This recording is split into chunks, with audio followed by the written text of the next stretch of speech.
Həzrət Əli əleyhissalamın gənclərə məktubunu izah etməyə çalışırdıq. Qeyd eləmişdik ki, Hacı bunun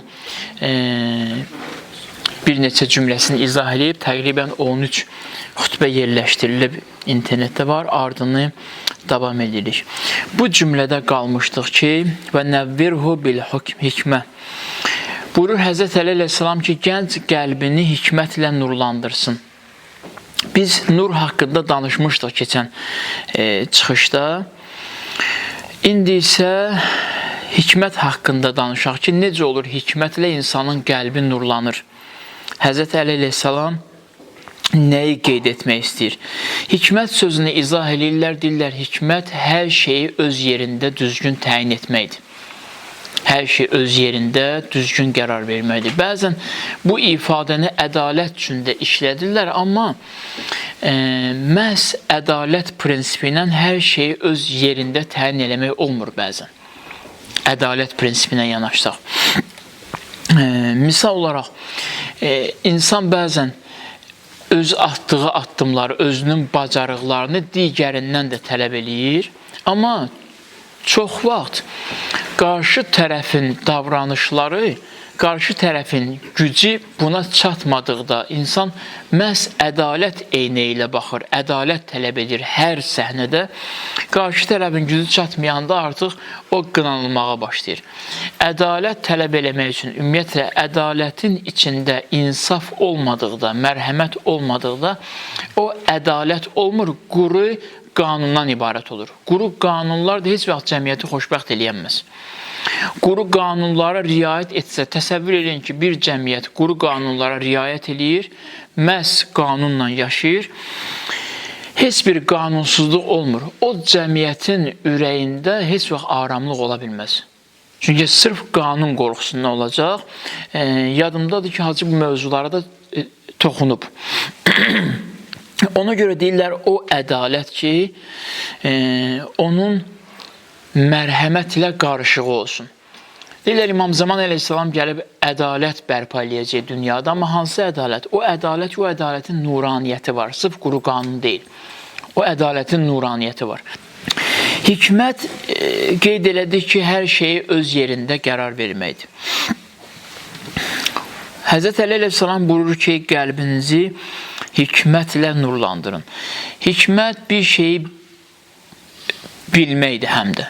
Nəyinsə, nə üçün olmağını bilməkdir. Bu mühüm məsələdir. Bir insan nəyin nə üçün olmağını bilmək istəyirsə, əvvəlcə özünü bilməsi olduqca mühümdür. Bir insan özünü tapa bilmir həyatda. Özünü tapa bilmirsə, onun bütün hərəkətləri heç vaxt faydalı nəticə verməyəcək. Hikmət hər şeydən ləzzət almaq deyil. Təkcə ləzzət almaq deyil. Həmişə ləzzətlə insanın qəlbi nurani olmur. Axı, burada Həzrət Əli əleyhissalam buyurur ki, hikmətlə qəlbinizi nurlandırın. Elə deyil. Deməli, hikmət həmişə ləzzət almaq deyil. Faydalı etməkdir hər şeyi. Ən hikmətli adamlar o adamlardır ki, eşitmişsiniz ariflər haqqında, deyirlər, biri gəldi, ona bir ağır söz dedi, başladı o sözü özü haqqında araşdırmağa. Görürsən, mən bu sözün sahibiyəm ya sahibi deyiləm. İmam Səccad əleyhissalama biri gəlir, nalayiq söz deyir. Bu mənada ki, İmam Səccad əleyhissalamın şənindən kiçik sözdür. İmam Səccad əleyhissalamın əyninə deyil o sözlər. Bu formada danışır İmam Səccadla. İmam Səccad səbr eləyir, biraz sonra ona cavab verir. Cavabı belə olur İmam Səccadın. Buyurur ki, əgər sənin dediyin sözlərə mən layiqəmsə, Allah mənə bağışlasın. Bu hikmətlə cavab verməkdir. Əgər mən layiq deyiləmsə, sən mənə yaraşmayan sözləri deyirsənsə, Allah sənə bağışlasın. İmam Səccad əleyhissalam hikmətlə cavab verdi ona. Bunun başqa bir cavabı da var, hikmətsiz cavab. Sırf ədalət prinsipi ilə baxsaq, misal olaraq deyirəm, quru ədalət. O sənə nə deyibsə, qarşılığını ver, geçsin. Nə söz demişdi, bu hikmətdən kənarda artıq. Deməli, ən lazım olan bilgi insanın hədəfini düzgün təyin etməsidir. Ən lazım olan bilgi odur. İnsan hədəfini düzgün təyin eləsin, məqsədini düzgün təyin eləsin. Bu məqsəd təyin etmək bir dəfə axirətlə bağlı olur. Bu hədəf təyin etmək bir dəfə axirətlə bağlı olur. Bir dəfə də dünyada insanın öz potensialına, öz gücünə uyğun hədəf təyin etmək olur. İnsanların bugün böyük əksəriyyəti problem yaşayır. Problemi niyə yaşayır? Çünki öz potensialına uyğun olaraq hədəf təyin eləmir. Onun təyin etdiyi hədəfin yolcusu başqasıdır. Bu başqasındadır bu potensial. Bəzən olur insanlar arasında görürsən, deyirlər bir-birinə ki, o iş sənlik deyir. And da içir onun üçün ki, inan o sənlik deyir. Vallahi o iş sənlik deyir. Deyir, yox, o səndə danışacaq, mən ora çatacağım. Hikmətsiz davranış. Çünki hədəfini düzgün təyin eləməyib. Bir nəfər kənardan baxan görür ki, bəli, bu doğrudan hədəfi düzgün təyin eləməyib. Bunun hədəfinə nisbətdə bilgisi düz deyil. Bir insanın ki, hədəfinə nisbətdə bilgisi düz deyilsə, təsəvvür edin ki, bir başsız adam əgər necə hərəkət eləyərsə, hərəkətləri təbii ki, hərəkətdə olacaq, amma hərəkətləri nizamlı deyil, hərəkətləri nə üçündür bəlli deyil. Çünki bədənin başı yoxdur. Əgər bədən başsız hərəkət eləyərsə, eynən buna bənzəyir. Bir adam hədəfsiz hərəkət eləyirsə, yolun bir hissəsində, yolun müəyyən hissələrində mütləq çaşacaq. Bunun çaşmaması mümkün deyil. Mütləq çaşacaq, mütləq azacaq. Yolun müəyyən bir yerində o hədəfsizliyi özünü göstərəcək. Ona görə deyirlər, birinci hədəfi təyin etmək lazımdır. Ən ilkin mərhələ budur. İnsan elə varlıqdır ki, hədəfini təyin etməyincə heç vaxt aramlaşa bilmir. Fikir verin insanlara, gündəlik neymətlərdən ləzzət alırlar, haram, halal, fərqi yoxdur. Amma yenə narahatdırlar, aram deyirlər, rahat deyirlər. Bu narahatlığın səbəbi budur ki, hələ bu hədəfi təyin eləyə bilməyib. Hədəfini düz təyin eləməyib. Hədəfini düz təyin etməyib deyə, hər hansı bir hədəfin ehtiyacları olur. Hər hansı bir hədəfin özünə məxsus ehtiyacları var. Özünə məxsus davranış qaydaları var. Əgər bu hədəfi düzgün təyin etməyibsə, bunun bütün addımlarından qəlb narahatdır. Qəlb nuranı ola bilmir. Hikmətli davranmaq, hikmətli yaşamaq düşüncə ilə qəlb arasında uyğunluqdur, həmahənglik. Düşüncə ilə qəlb arasında bir uyğunluq olsun. Məqsədi başqadır, addımı başqa. Olur, bəzən görürsən, hər hansı bir vəziyyətdə, hər hansı bir problemli vəziyyətdə görürsən ki, gözəl danışır. Şirin-şirin danışır. Amma biraz ayıq adam tutur ki, bunun məqsədi başqadır. Bunun məqsədi danışdıqları deyil, bunun məqsədi başqadır. Bu başqa bir şey güdür. Məqsədi o deyil. Görürsən, danışdıqları ilə qəlbin arasında böyük bir fərq var. Danışığı ilə qəlbinin arasında böyük bir uçurum var. Allah uzaq eləsin, münafiqə ona görə münafiq deyirlər ki, onun qəlbi ilə dilinin arasında, danışdığının arasında böyük bir fərq var. Böyük bir uçurum var. Çünki qəlbi ilə danışdığı həmahənglik təşkil eləmir. Qəlbi ayrıdır, danışdığı ayrıdır. Biz istəyirik ki, bu yaşayışımızda qəlbimiz nuranı olsun. Birinci məsələ budur, qəlbin nuranı olması üçün hədəfimizi düzgün təyin etməliyik. Belə bir şeytan problem yaradır ki, siz də artıq dindarsınız da, nə hədəf? Siz elə hədəfinizi təyin etmişsiniz ki, dindarsınız. Əgər bir dindar hər hansı bir məsələdə, hər hansı bir vəziyyətdə uçurum halı yaşayırsa, problem yaşayırsa, deməli, o hədəfini düzgün təyin eləməyib. İndi belədir, baxın, Quran-ı Kərim bizə deyir ki, hər gün 5 namaz var, elə deyir, 5 namazın hər birində 2 dəfə Həmd surə oxunur. Həmd surə oxunur. Həmd surədə hər Həmd surə oxunanda İhdina sırat-əl müstəqim var. Bizi düz yola yönəlt. Niyə görə? Niyə görə biz təkrarlamalıyıq hər gün İhdina sırat-əl müstəqim, bizi düz yola yönəlt? Niyə biz bunu hər gün təkrarlamalıyıq? Ona görə hər gün təkrarlamalıyıq ki, çünki iblisin işi insanı hədəfdən uzaq salmaqdır. Hər an insanı hədəfdən uzaqlaşdıra bilir. hər an insanı hədəfdən uzaqlaşdıra bildiyi üçün biz hər gün Allaha yalvarırıq ki, bizi düz yola yönəlt. Başqa bir duada var ki, Rəbbənə la tuzigh qulubana. Gözəl duadır, Quran-ı Kərimin ayəsidir. Rəbbənə la tuzigh qulubana ba'də iz hədəytənə. İlahi, bizim qəlbimizi hidayət etdikdən sonra azmağa imkan vermə. Deməli, qəlb hidayət olduqdan sonra da azır. Qəlb hidayət olduqdan sonra da azmağa meyillidir, aza bilər. Çünki nə qədər iblis ölməyibsə, nə qədər nəfsin istəkləri sona çatmayıbsa, hər an təhlükə yaşaya bilir insan. Deyirlər, ən böyük hikmət sahibi odur ki, öz hədəfini düzgün bəlli eləsin və hədəfində davamiyyətli şəkildə qalsın. Birinci hədəfi təyin etməkdir. Hədəfi təyin eləyəndən sonra bu bir yerin proyektinə cızana qədər biraz əziyyətdir. Bir ev tikəcəksən, nə bilim, bir bina tikəcəksən. Oturursan ki, bunu necə eləyəcəm? Hələ birinci bunun proyektini təyin eləməkdir. O ki, artıq təyin elədin proyektini, əsas məsələ odur da. Çünki hesab elə əlində daşın da var, əlində bu evə lazım olacaq, tikintiyə lazım olacaq, hər ləvazimat var. Amma proyekt bəlli deyil. Bəlli deyir ki, bu nəyə xidmət eləyəcək? Yəni, bunu necə gedəcəksən? Bu, hardan başlayıb, hardan bitirəcəksən? Bəzən görürsən, həyatımızda belə bir anlar yaranır ki, bilmirik, hardan başlayaq, hardan bitirək. Diqqət edirsinizsə, mərhum ustadın bu xalq üçün yazdığı ilk kitab budur. Haradan başlamalı? Haradan başlayaq? Yəni, birinci hədəf, insan hədəfini təyin eləməyincə bilməyəcək. Əvvəl qarşısına məqsəd qoymalıdır, bir bəlli məqsəd olmalıdır ki, ondan sonra o məqsədə doğru addımlamağa gedərkən bilsin haradan başlayacaq. Əgər onu təyin eləyə bilməsə, insan nə addım atsa başlanğıc deyil. Yadınıza gəlirsə, xatırlayırsa, biz bir yerdə müzakirə eləmişdik. Məclislərin birində ki, bəzən insan günahın ağrısından tövbə eləyir, günahın ağrısına görə tövbə eləyir, günah ağrı verir deyə tövbə eləyir, yoxsa günah eləməzlər deyə deyil. Xatırlayırsa, müzakirə eləmişdik bunu. Günahın ağrısından tövbə eləyənin tövbəsi tövbə deyir ki, əzabdan qaçmalıdır. Əgər günah ona əzab verməsə, ondan tövbə eləməyəcək.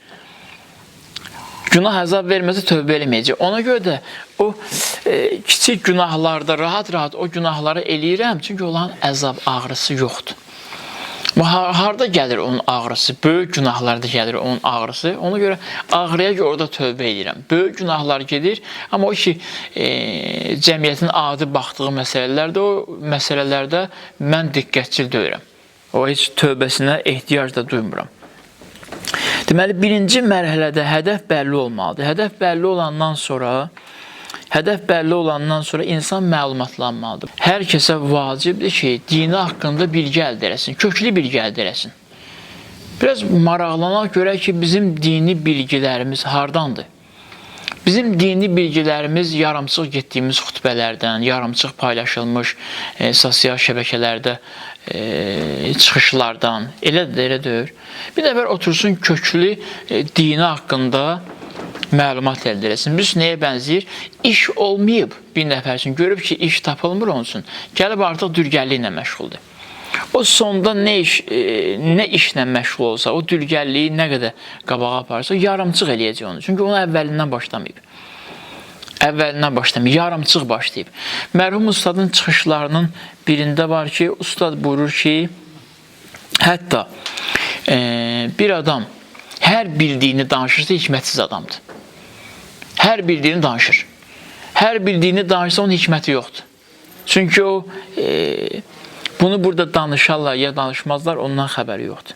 Ona görə də yarımçıq olmamaq üçün Peyğəmbər gəlir, yarımçıq qalmasın insanlar deyə onları birinci Quranla məlumatlandırır.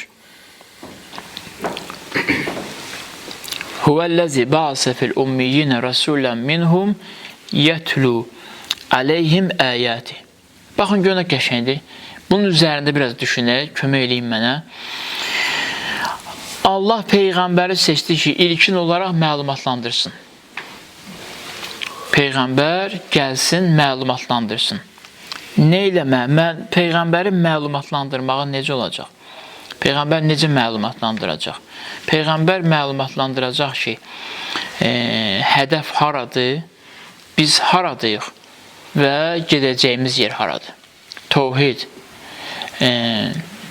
Birinci təvhid, ondan sonra gələcək, biz dünyada yaşayırıq. Bizim dünyada yaşayırıqsa, Peyğəmbər məlumatlandırır ki, bax, bu dünyadayıq biz. Həzrətinin bir hədisi var ki, Allah rəhm eləsin, var eləsin o kəsi ki, bilir haradan gəlib, haradadır və hara gedəcək. Peyğəmbər birinci ünvanı göstərir. Ünvan Allahdır. Amma bu Allah ünvandır. Allahla görüş baş verəcək. Harada baş verəcək? Peyğəmbər məadı da göstərir. İndi biz hardayıq bəlli eləməliyik ki, biz hardayıq. Peyğəmbər gəlir əvvəlcə insanlara ünvanı göstərir. İndi o ünvana doğru getmək lazımdır. Neynir? Ayələr başlayır nazil olmaq. Yətlu aleyhim əyət. Allahın nişanlarını, elə axirət yolunun nişanı kimi bilin ayələri. Allahın nişanlarını Peyğəmbər başlayır neynəməyə? Təqdim eləməyə.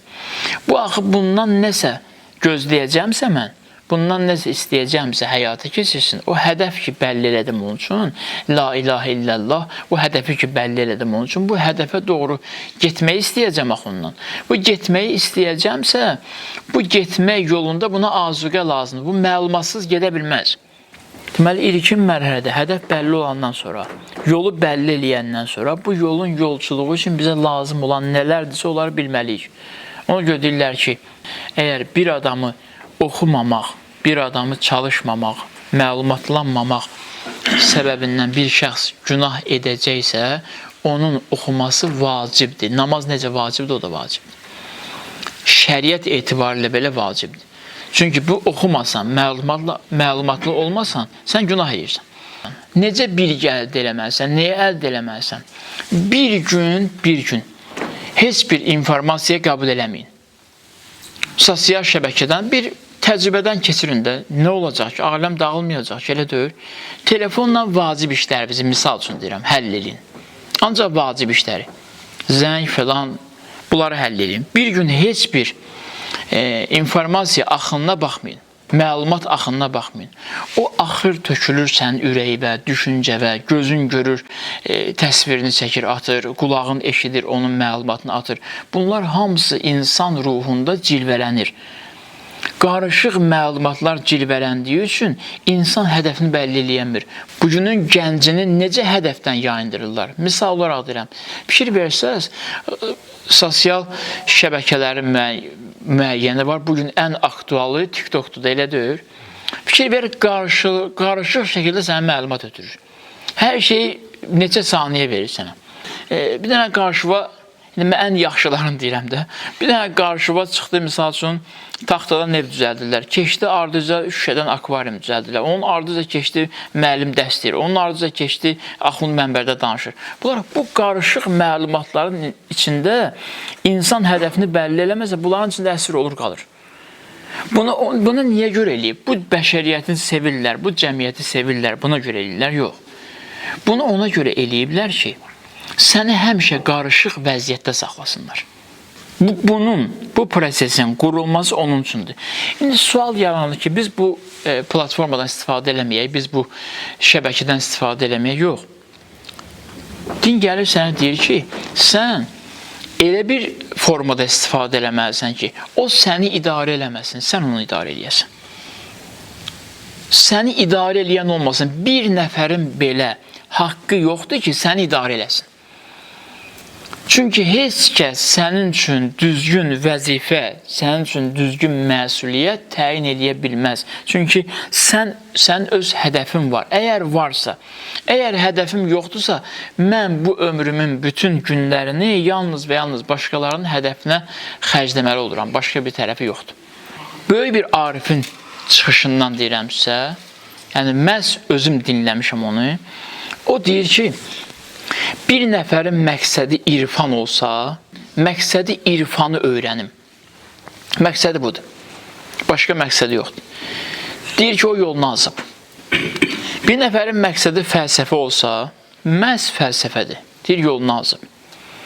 Bir nəfərin məqsədi olsa ki, mən ancaq Quranı gözəl oxumağa bacarım, başqa şey mənə lazımdır. Deyir, yolunu azıb. Deyir, o adam bilmir ki, bu Arifdir, yəni sözünü demiş adam deyə bu. O adam bilmir ki, bunların hamısı birlikdə, bu saydıqlarımızın hamısı birlikdə vasitədir. Sən hədəf seçəndən sonra sənə fayda verir. Sən hədəfi təyin eləyəndən sonra Quran fayda verir. Sən hədəfi təyin eləyəndən sonra iman fayda verir. Sən hədəfi təyin edəndən sonra irfan fayda verir. Əgər bu təyinat olmasa, bu təyinat seçilməsə, düzgün təyin eləməsən, bunların hamısı ziyandır. Quran oxumaq gözəldir, yaxşıdır, elə deyil. Hədis buyurur ki, Quran haqqında, Quran oxuyan haqqında. Peyğəmbər buyurur ki, Rubbə təlil Qur'anə fəl Qur'anı yələnhu. Nə çox Quran oxuyan var ki, Quran onlara lənət oxuyur.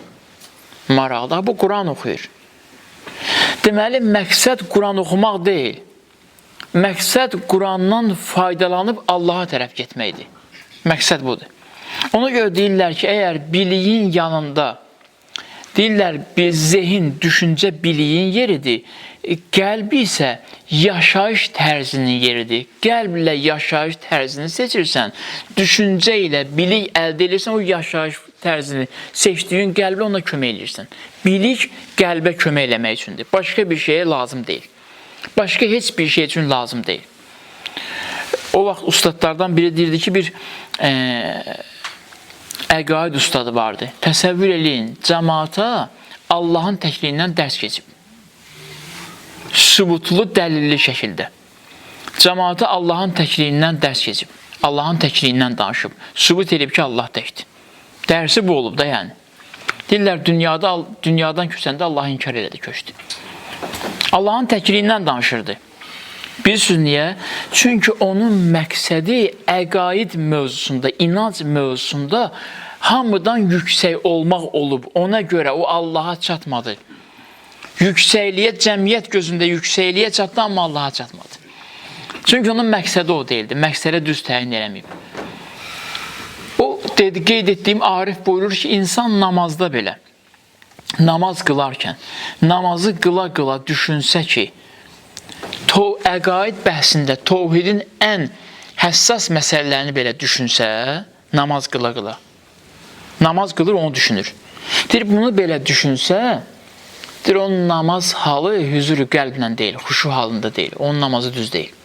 Əxlaqı cəhətdə namazı düz deyil. Niyə görə? Çünki namaz halında onun bir hədəfi olmalı idi, bir məqsədi o. Allahın qabağında aciz dayanmaq, orada başqa heç nə düşünməməli idi. Ancaq acizliyini ifadə etməli idi. Görürsünüz, məqsədi hər hansı bir işə uyğun, hər hansı bir işin məqsədi uyğun etməyəndə həmin işin heç bir əhəmiyyəti, keyfiyyəti qalmır. Gəlim yavaş-yavaş yekunlaşdırım. Biz salavat dediyin o yanaq. Allahümmə salli alə Muhammed və ali Muhammed. Dedik, əvvəldəki insan məqsədini tapanda aramlaşır. Məqsədini təyin eləyəndə aramlaşır. Biz niyə günah edirik? Mənim səhvlərimin tövbəsini eləyim. Yox, bunları hamısını qoy bir kənara. Mən neynəmək istəyirəm?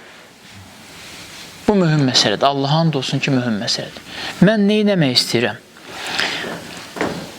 Mərhum ustad deyirdi ki, bunu Həmmam xutbəsinin əvvəlinci xutbələrində deyib. Həmmam xutbəsinin şərhində mərhum ustad əvvəllərində deyib. Sualı izah eləyərkən deyib.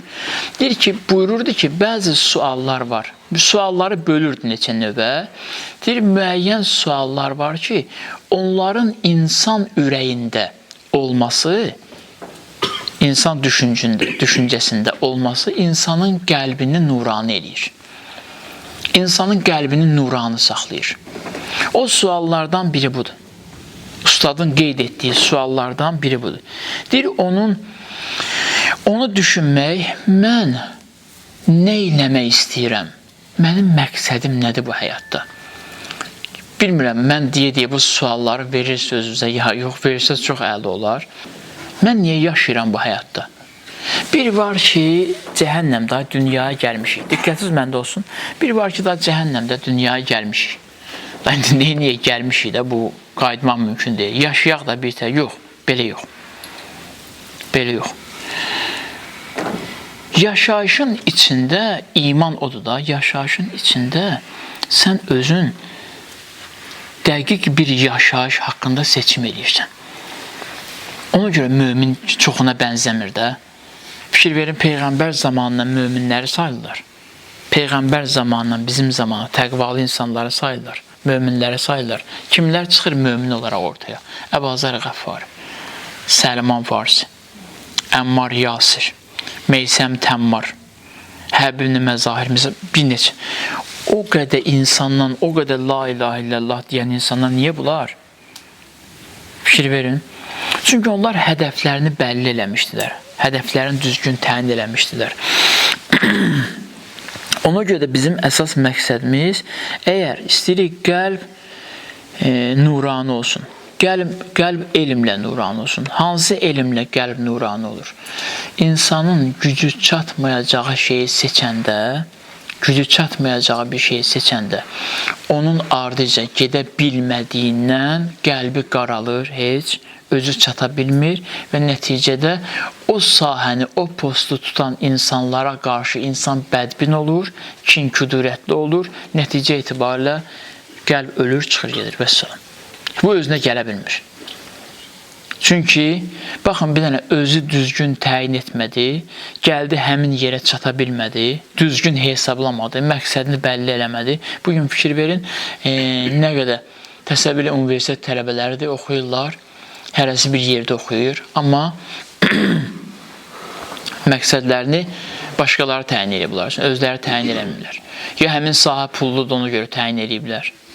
Pul təyin edib bunlar üçün misal olaraq. Həmən sahəyə potensialları yoxdur, çıxarışları yoxdur.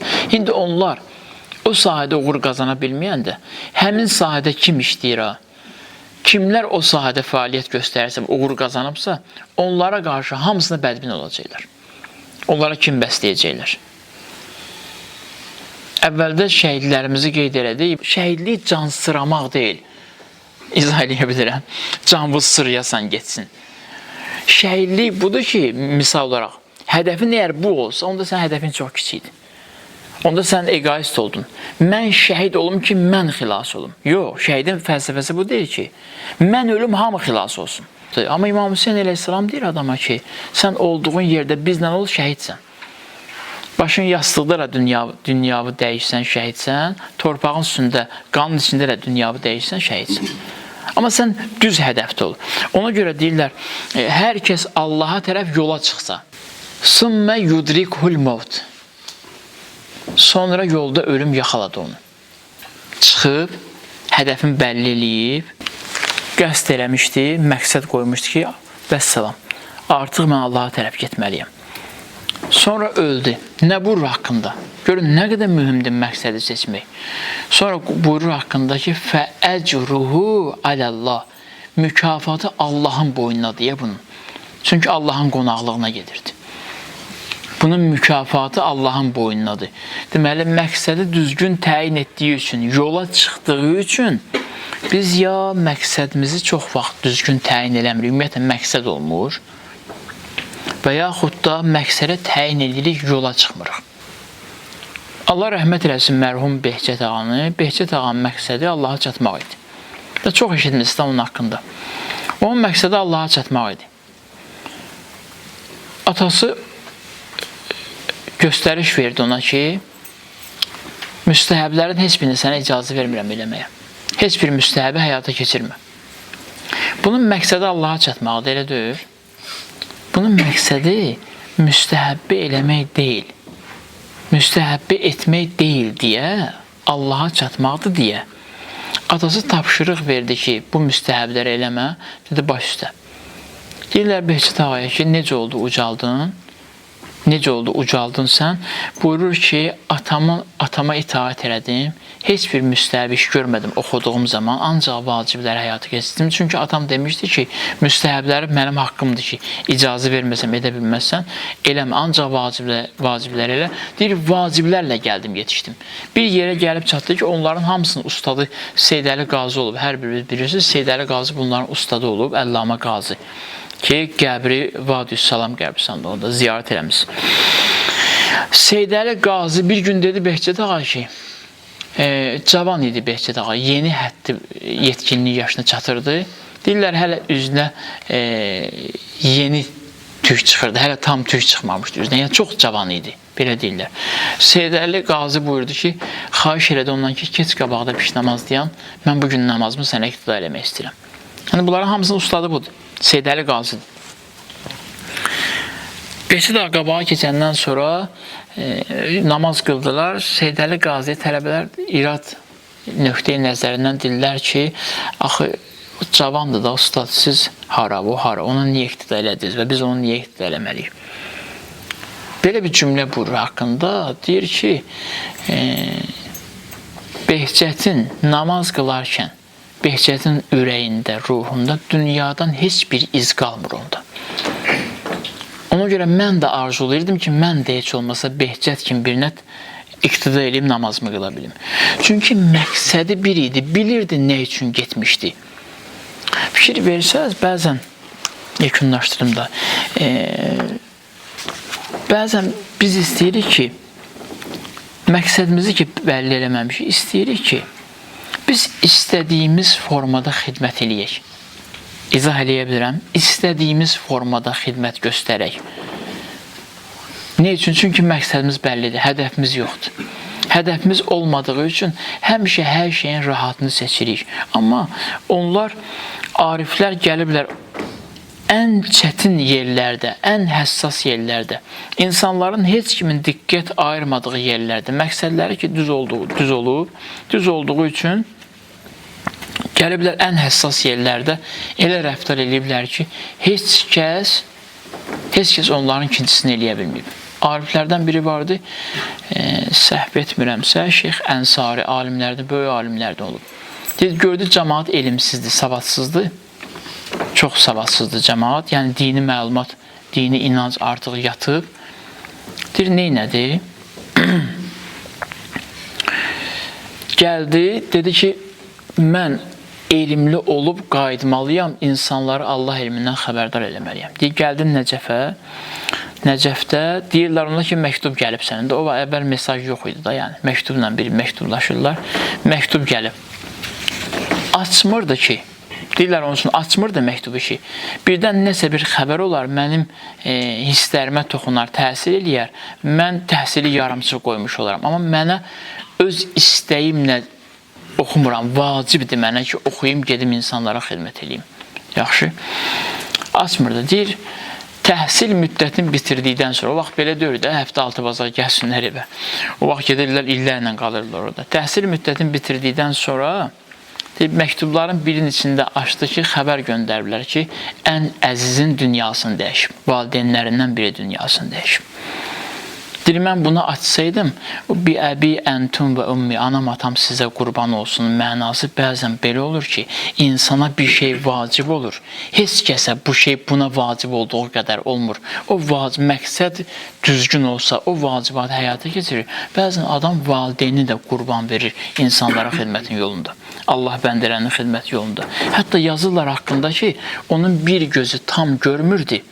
Kitabı belə tutub oxuyurdu. Bir göz tam görmür. Amma gəlir hansı bir məqsədə, hansı bir hədəfə çatır.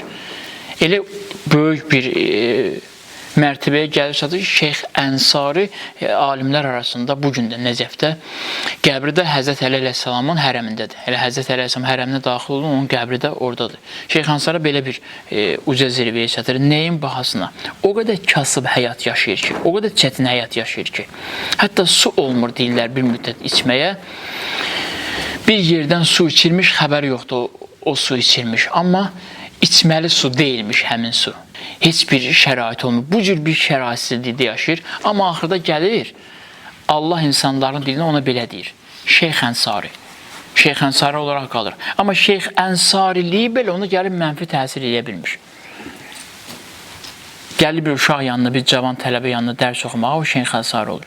Gəlir bir cavan tələbə, gör bir nəfər əmmamə var. Deyir ki, mənə Quran dərsi deyər bu, mən oxuyaram. Deyir ona, mənə Quran dərsi deyərsiniz. Yəni, müştəhid səviyyəli insanlar da Quran dərsi demirlər də, uşaqla oynamırlar. Yəni, hesab elə professorda oturub məktəbdə ibtidai sinifə dərs deyir. Deyir, deyərəm, niyə demirəm? Bu Şeyx Ənsarını tanımır. Amma Nəcəfdə qayda budur ki, heç kəs o uşağı Quran dərs deməz. Gedib o qədər tələbələr var, gedib onlardan öyrən də 4 il, 5 il, 3 il təhsil alanlar var, onlardan öyrən. Amma bu demir ona, ged onlardan öyrən, mən Şeyx Ənsarıyam. Neçə müddət oturub buna dərs deyir, sonra ədəbiyyatın əvvəl ilkin mərhələsini deyir ona. Neçə müddət bu ilə dərs oxuyur. Bu uşaq çox, bu cavan üçün çox ləzzət eləyir ki, o mənə dərs deyir. Bir gün bu gəzirmiş Nəcəfdə, məscidləri görə bir məscid var. Orada nə qədər alimlər yığışıblar, bir nəfər də mənbərdə əyləşib bunlara dərs deyir. Baxır görür ki, mənim müəllimimdir, alimlərə dərs deyir. Mənlə oturub bir küncdə, mənə vaxtları, mənə dərs deyir. Baxır ki, görür ki, bu artıq ictihad dərsidir. Mənim ustadım səndir, mən müştehiddir, böyük alimlərə dərs deyir. Cəmaat çıxandan sonra, bu tələbələr hamısı dərs bitəndən sonra gəlir yanına deyir ki, mən bilirəm Nəcəfdə müştehidlər dərs demir. Siz bu səviyyəli adamsınız. Deyir ona ki, bu uşaq soruşur tələbələrdən birindən ki, bu kimdir mənbərdə dərs deyən? Deyirlər ona ki, Şeyx Ənsaridir. Deyir, Şeyx Ənsaridir, deyir, doğrudan deyirsən bu Şeyx Ənsaridir. Eşidib elə bunu, bilmir, görməyib onu. Deyir, doğrudan deyirsən bu Şeyx Ənsaridir. Deyir, bəli, Şeyx Ənsaridir. Deyir, yaxşı, bunlar hamı çıxandan sonra gəlir yanına, deyir, Şeyx, mən bilməmişəm Şeyx Ənsarisiz, mən sizin vaxtınızı tutmazdım. Çox sağ olun ki, mənə dərs demişsiniz. Baxırsan, bunun üçün Şeyx Ənsari ya qeyri-Şeyx Ənsari yoxdur. Uşağı da olsa, vəzifə olsa dərs deyəcək. Özünə vəzifə versə dərs deyəcək. Deyir ona ki, baxın, çox ağıllı adamdır o. Deyir ona ki, da bundan sonra ki, indi bildin ki, mən Şeyx Ənsariyəm, bundan sonra da mən sənə ibtidai dərsləri deməyəcəm. O dərslər sənə də ziyan eləyəcək, mənə də ziyan eləyəcək. Deyir, niyə görə? Yaxın, mən neynəmişəm ki, mənə deməyəsən? Deyir ki, mən sənə dərs desəm, sən bilirsən mən Şeyx Ənsariyəm. Arada şeytan qürur verəcək mənə. Vəsvəsə eləyəcək mənə ki, sağ ol Şeyx. O uşağa dərs deyirsən bu boyda əzəmətinlə. Mənə bu qürur verəcək. Sənə də o qürur verəcək ki, mənim ustadım Şeyx Ənsari deyə xəbərimiz var. Bu ikimizə də ziyan eləyəcək. Bu ikimizə də zərbə vuracaq. Ona görə bundan sonra mən sənə dərs deməyəcəm ki, sən də salamat qalasan. Sən də ruhun salamat qalsın, mənim də ruhum salamat qalsın. Baxın, məqsədi bəlli olduğu üçün lazım olan vaxtda deyir, amma o yerdə ki, lazım deyil artıq, ziyan eləyəcək, ziyandan qaçır. Deməli, insan maksimum ziyan eləyən hər şeydən və xüsusi olaraq ziyan eləyən bilgidən qaçmalıdır ki, insanın qəlbi nuraniyyətini itirməsin, insanın qəlbi nurlansın. Bizim vəzifəmiz o şeyləri bilməkdir, o şeyləri öyrənməkdir ki, o öyrənəcəyimiz şeylər bizim qəlbimizə agahlıq versin, bizim qəlbimizi aram eləsin, bizim qəlbimizi diriltsin. Yoxsa bir nəfər damdan yıxılıb ölübsə, bir nəfər daşdan düşüb ölübsə, bütün sosial şəbəkələr, bütün cəmiyyət düşür. Görəsən, o qəzanın içindən bu necə çıxdı? İnsana maraqlıdır ki, bir nəfər ölüb, necə ölüb? Fikir verin, insan bu qəzanın içindən hansı vəziyyətdə çıxdı? Diqqət edirsiniz, bütün diqqətlər yönəlir. Bu qəlbin nə boyda gücü var bəyəm? Elə deyil, bu qəlbin gücü çox deyil, balacadır, çox böyük deyil. Bizim qəlbimiz böyük qəlblərdən deyil, balacadır. Bu qəlbi qarışdırdıqca artıq nəfəs ala bilmir, sonda insanın qəlbinin nuraniyyəti itir. Allahdan istəyirəm ki, Allah qəlbimizi nurani eləsin, Allah bilgilərimizi, lazım olan bilgilərdən qərar versin, Allah axirətimizi xeyirli eləsin. Vəssalamu aleykum və rəhmətullahi və bərəkatuhu.